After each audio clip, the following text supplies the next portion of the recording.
George W. Bush was the keynote speaker this year at the Collective Amnesia Awareness Conference in Washington, D.C., where he gave his foreign policy expertise and his advice on how to handle such as it is, the Israel-Palestine situation.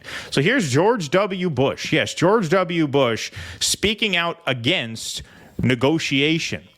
Big surprise that is. Here's George W. Bush speaking to a room full of people, which is a question I have to ask. Who the hell shows up to hear what he has to say? How could you possibly give a shit what a guy like this has to say? Worse than that, and I know they're very scattershot, like they bring in everybody, but masterclass, what the fuck? Yeah. They had him on leadership. They had Hillary Clinton on what did they have her on? Was it also leadership? No, it was like difficult decision making. Difficult decisions. Like yeah. They probably would have given her leadership, but they already booked Bush for that. So they had to come up with some convoluted alternate title to leadership for Hillary. There's like having Charles Manson teach a class on passive resistance. Like what exactly? Like what are you doing giving these goons a platform? And this is just looking at the fact that we're living in a society where George Bush was not driven out of all councils and discussions of public policy. The fact that this absolute abject failure, one of the most damaging presidents in American history, if not literally the worst president in American history, can just make the rounds and pontificate about global affairs. That is when you really know you have a completely disconnected aristocracy running the country that is setting aristocratic rules that have nothing to do with ability, accomplishment. It's all about pedigree. Yeah, exactly. Exactly. And so here he is chiming in on Israel. Yeah, it's going to be chaotic, and it's going to be, look, it's a democracy, and in a democracy, the people's voices matter, and there's going to be a weariness. You watch, the world's going to be, okay, let's negotiate. You know, Israel's got to negotiate. They're not going to negotiate. These people have played their cards.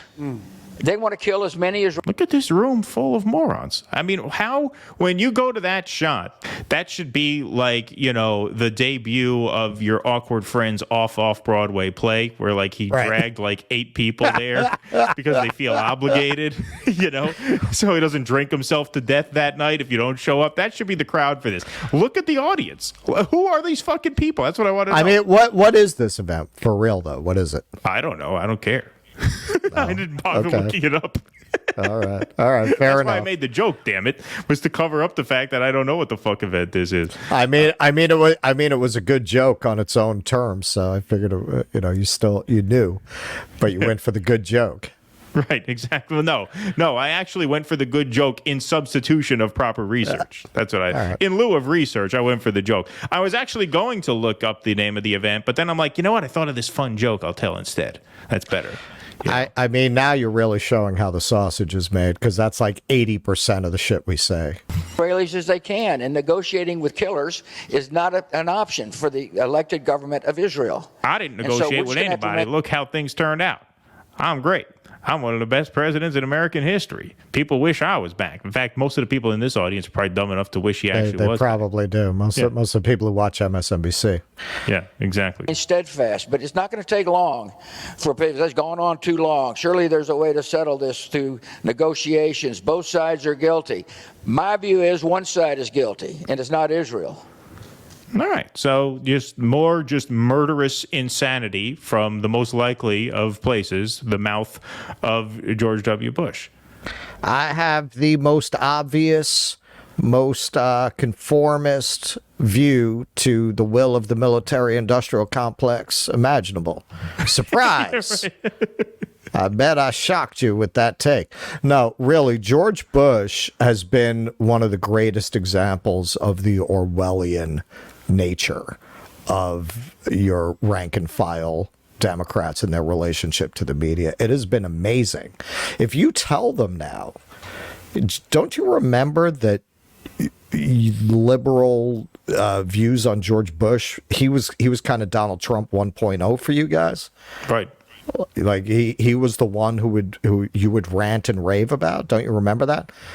George Bush was an Hitler. honest Call him Hitler. Republican that you could have honest disagreements with. That's what they'll tell you now, because Michelle shared a fucking candy with him. Michelle rehabilitated him.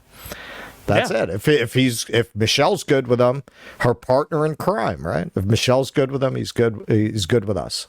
They called him Hitler. They literally called George W. Bush. Oh Hitler. yeah. Yeah. No, he was the threat to the norms and to democracy, and that was actually a lot more legitimate than those claims about Trump. I'm not saying Trump was, completely maligned unfairly, but certainly, if you had a problem with Trump, how the fuck do you let this guy walk around in polite society? Yeah, no, I mean, that really does expose the cognitive dissonance of liberals now, is the fact that they have a relatively favorable view of him. I mean, his approval rating was like 50% among Democrats above during the Trump years. Above. Yeah. No, I think it still is. Incredible. Absolutely incredible. And there he is, just towing the same sort of party line that we would expect the average Democrat or the average Republican to toe there. And you have an audience of people who apparently still give a shit what this guy has to say. It's just incredible. It really is. Really is an incredible thing to see.